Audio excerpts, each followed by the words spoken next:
Mission Committee has been talking about doing a mission trip, and we have decided that we would like to go to Ferncliff, Arkansas in 2025. And the reason it's kind of a far off thing is because we want to give people time to get their vacations situated and get some time off and all that. So I want to just talk a little bit about what is offered at Ferncliff, and then we're going to try. We just want to get some see who's interested, and that's going to determine when we go. If there's a lot of kids that want to go, we'll probably go more in the summertime.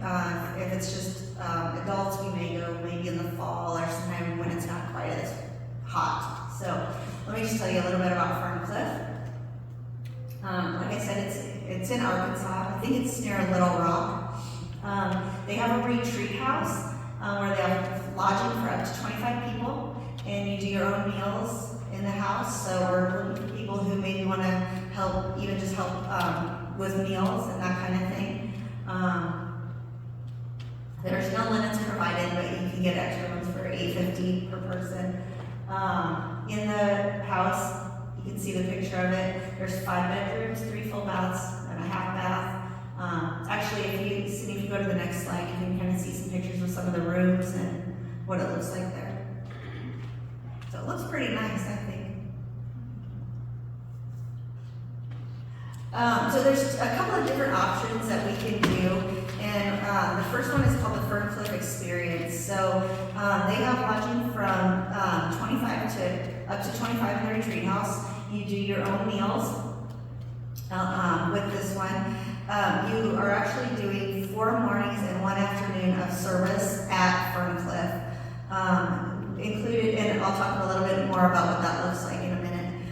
You also get a tour of Ferncliff, and there's facilitated camp activities, and you have access to their recreation space. And then you also have 1 afternoon where you can go off-site and for whatever you want to do during that time. So it's from Sunday evening to Friday morning, and that is $225 per person. And you can actually add meals for $410 per person, but we're thinking that we would probably just bring our own meals. The second one is called the Central Arkansas Impact. Same kind of thing. There's lodging for up to 25 and do it yourself meals.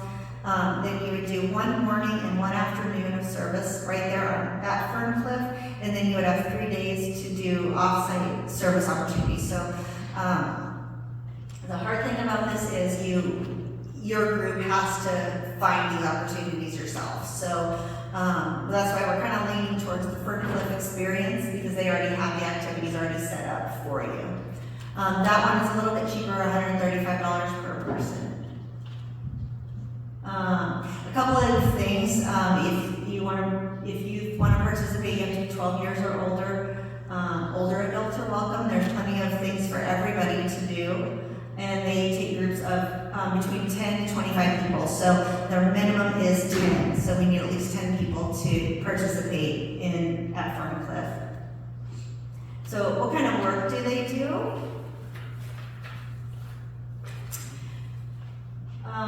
Okay, so regardless of which one you choose, all the mission teams do at least 1 service day at the Disaster Assistance Center. So that's, we've done the disaster kits and the period kits, and there's one other one. That's where those are all put together. So you're inspecting or assembling kits, organizing and preparing supplies, and then preparing pallets for shipment. And then, so with that Ferncliff Experience, which is also working just at Ferncliff, there's also site projects that you can do. So different things like clearing trails, painting, landscaping, construction, making improvements to structures and activity areas. And then they also have a little farm area. So there's different projects there like weeding, planting, harvesting produce, construction projects, and helping with animal chores. I think that picture is in their vaccines, right? I think that's in doing the disaster assistance program, putting those kids together. Go ahead with the next one. All projects are tailored to the group, so they let you know ahead of time. Like I think we probably send in, the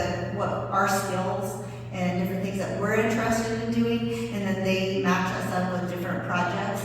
So they'll send us a list of the projects that we're doing well in advance of when we go down there. And all equipment is provided, so that's really nice. There's also fun. I think that the couple of days you're only working the half days basically, so you have the afternoons to have a little bit of fun.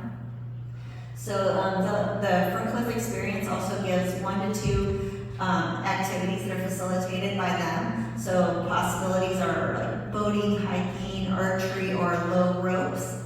You get a couple different times where you can swim in the pool. And if you go in the summer, obviously, not so much if we go in the fall.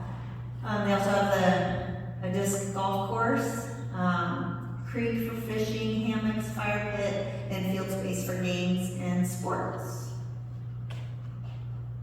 So, like I said, we're just trying to kind of get an idea of who is interested in going, so we kind of can get a timeline so that we can let everybody know so they can get time off work if needed, and just what skills of type of people we have that are actually interested in going. So you can talk to anybody on the mission committee, Sydney, me, Andy, Karen, and also Barb and Pat and Robin.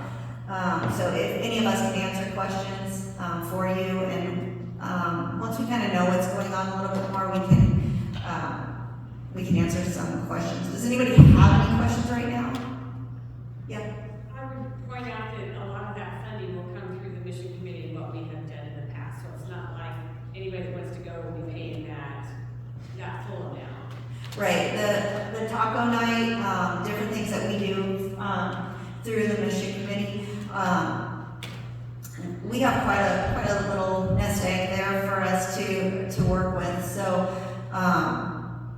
we'd hopefully be able to fund most of that. We may have to do a couple more fundraisers throughout the year. You might be asked to just provide a little bit of extra if you're interested in going. But for the most part, I think we could probably handle most of the financial part of it. And there is also an option of doing a little bit shorter time. So if we're not interested in doing that whole week, they'll work with us on that as well. Any other questions?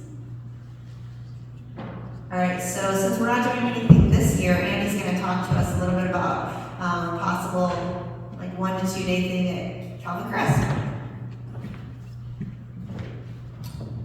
So this year we're talking about doing something pretty inexpensive and local. Mainly because we are planning for that 2025 mission trip. So I've reached out to Craig, who runs Calvin Crest, and asked about doing stuff there in the fall. So we've done this before as Ducks, where we've gone out and spent a day or two, and it is a huge help to them. So they are excited for us to bring out even just a handful of people. The things that we do there are very light work, but it is time consuming for Bob and Craig. So the things that we did in one day there would literally have taken them multiple weeks on top of everything else that they're doing. So for example, the things that we did, Bob would drive over and dump a whole load of wood chips and mulch and stuff around their campfire areas. And with 6 of us raking, we'd spread it all out, even it out, make it look nice, whatever else, and then we go do the next one. We did all the fire rings, we did the prayer, meditation garden, and just that little bit that we did in the morning would have taken him multiple days, if not weeks. And then by the afternoon, Bob had given me the keys to his truck, and so we were picking up deadfall and dropping it in their deadfall area. We were running the wood splitter and filling up all the wood piles for the campfires and things. So we did a lot in just a couple hours that they were super thankful for. So that's kind of what we're looking at this year. It would be after the camp, before the winter type reset for then next spring, or for whoever might be coming over to the lodge and stuff, those retreats during the winter as well. I think we filled those piles as well. So simple work, all ages work. We'll look at that as fall gets closer, pinning down a date, it'll probably be a weekend, so school will probably be in session, but it won't be a huge factor, that kind of thing. So there'll be more to follow on that. But any questions about Calvin Crest? I think everybody's pretty familiar.